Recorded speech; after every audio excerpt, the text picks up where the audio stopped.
Hey, good people, this is your NI Down back with another YouTube reflection, and this is a personal journal for contemplative people looking to think, grow, and have impact in the world.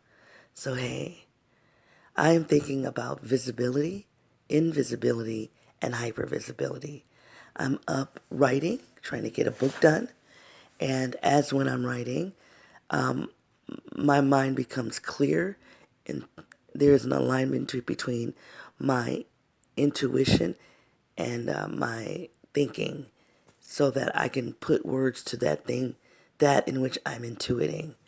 So once I start doing that, once I start activating that muscle for writing, that activated muscle then goes and starts putting words to other areas of intuition that I have been unable to articulate. So this idea of visibility, invisibility, and hypervisibility has been on me for a while. I just haven't been able to put words to it. And I believe if all goes well, I'm going to be able to link it to another theme I've been intuiting around rapporting, and I've talked a little bit about that on my on my podcast, Your NI Dom.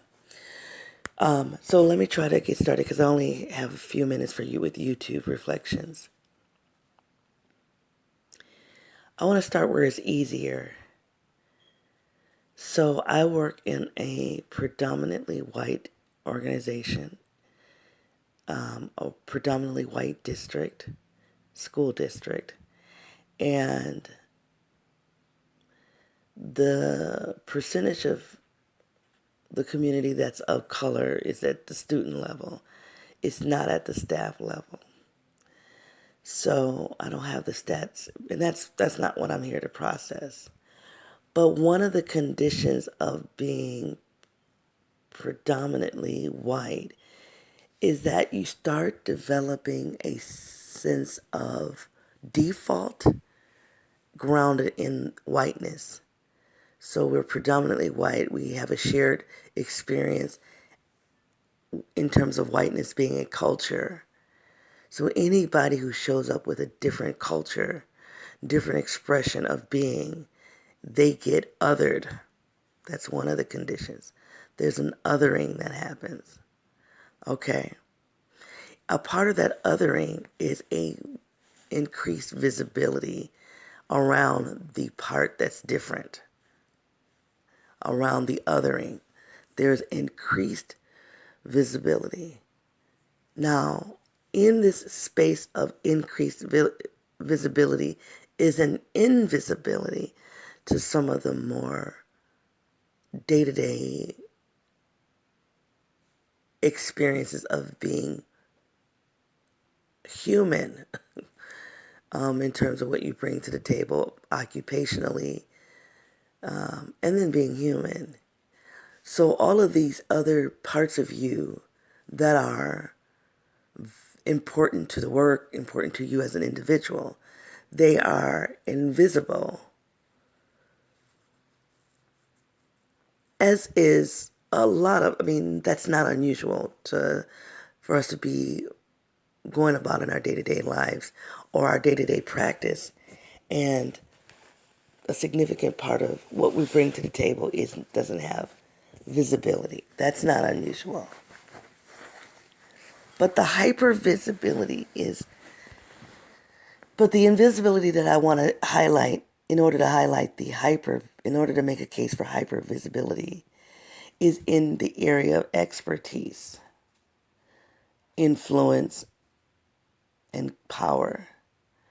When the areas that you bring an expertise to are rendered silent or invisible, they don't have a seat at the table, they don't have a space in the organization, then the space that does have the thing about you that does have visibility is noticed. You notice it like, oh, all of these other things were ignored. Why is this one thing visible?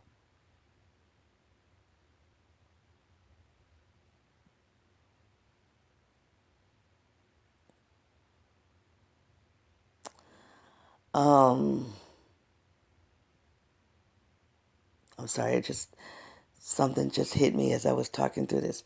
So the thing that you do, the talents, the strengths, the expertise that you do have, it doesn't have visibility. It doesn't have a seat at the table.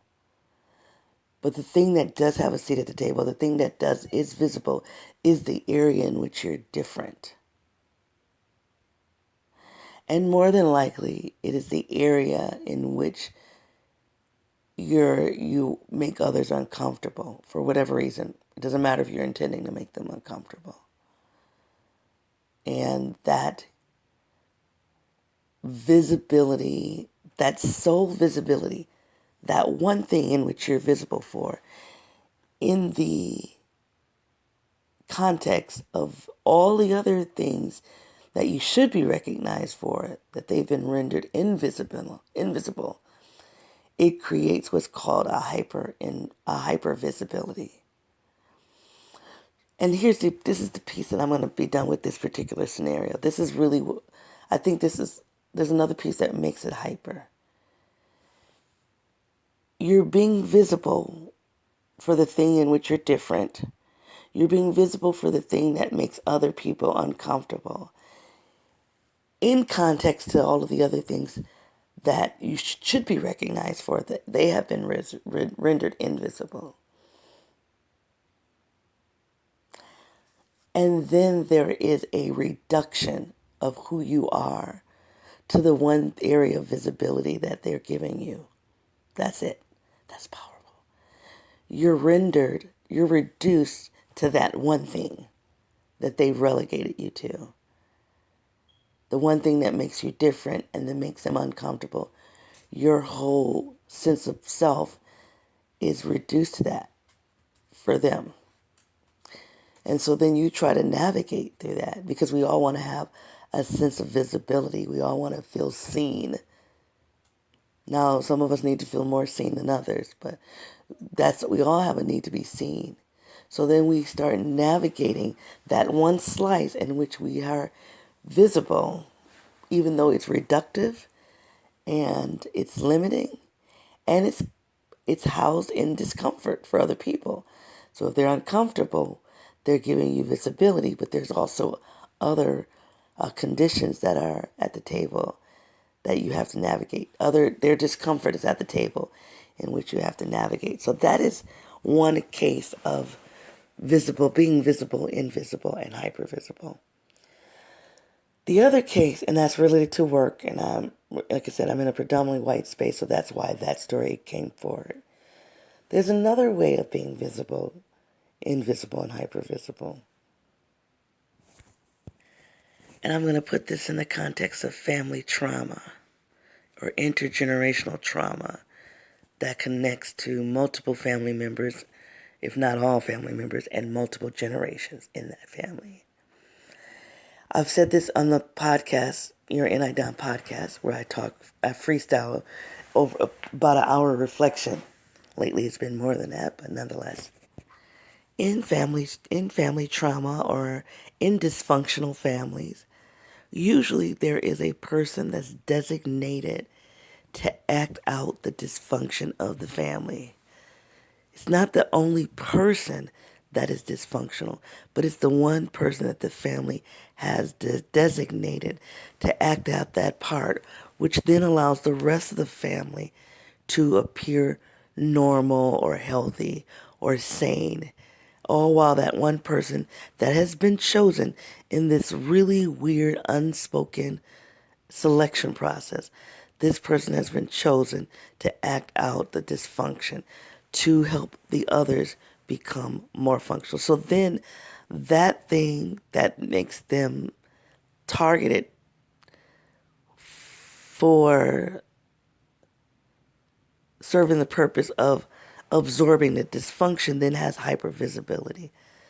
The one thing that allows for the family to designate that person as the dysfunctional one gets hypervisibility, gets increased visibility so it can serve that purpose.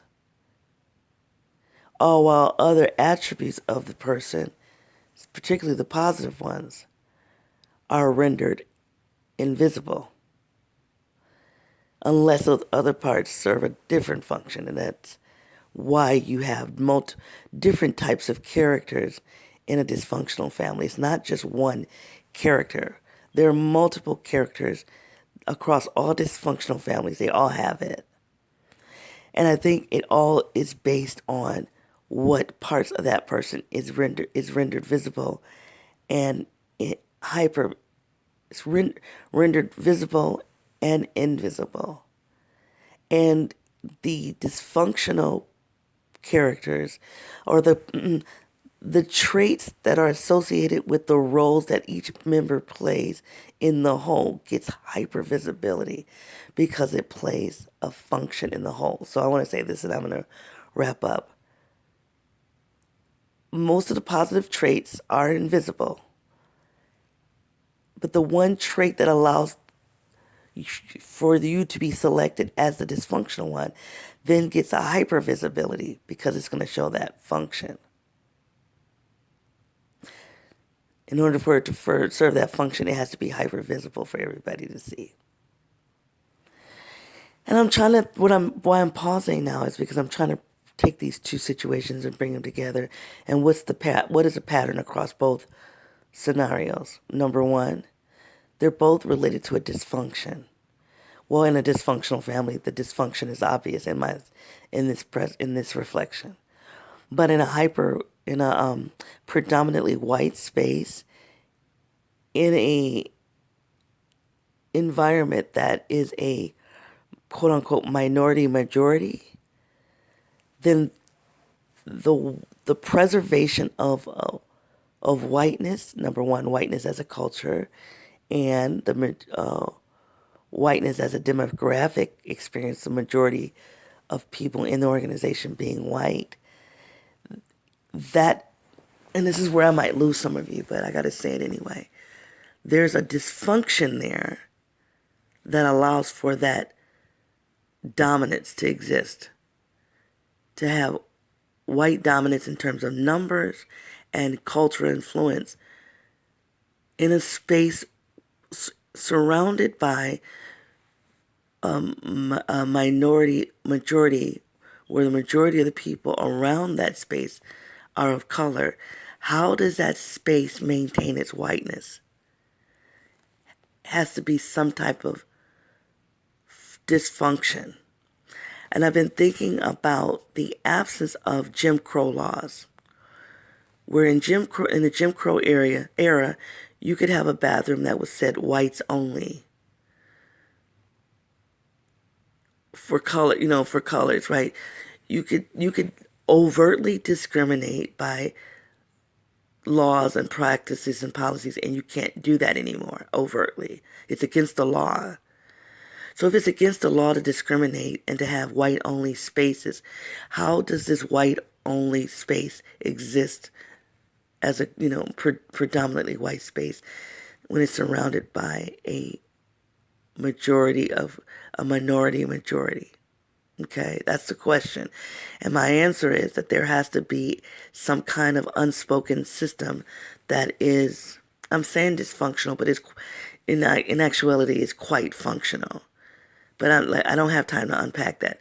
So there has to be a dysfunction that sits underneath that. So in both spaces, there's a dysfunction, and the hypervisibility is a condition of dysfunction. The last thing I'm going to say is the second thing that I'm going to offer, but I think there are more patterns here, but I don't have time. The last thing I'm going to say is that hypervisibility across both scenarios is about sending a message to the collective about the role that person has to play in this entire setting.